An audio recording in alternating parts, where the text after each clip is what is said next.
পরিমণি এখন 2 সন্তানের মা।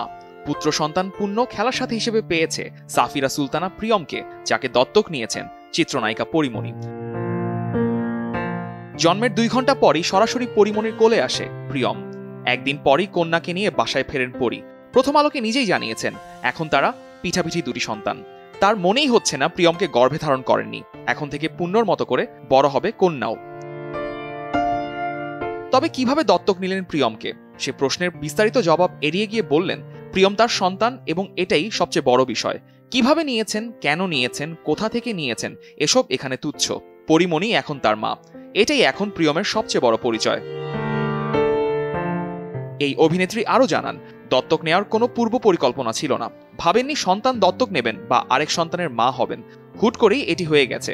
সব নিয়মকানুন মেনেই সন্তান দত্তক নিয়েছেন বলে জানান তিনি। প্রিয়মের বয়স এখন 8 দিন হয়েছে এবং সুস্থও আছে। চলতি মাসের 20 তারিখ ছোটখাটো অনুষ্ঠান করে প্রিয়মের আকিকা দেবেন তিনি। রঙ্গিলা কিতাব ওয়েব সিরিজের কাজ নিয়ে এখন ব্যস্ত আছেন পরিমণি।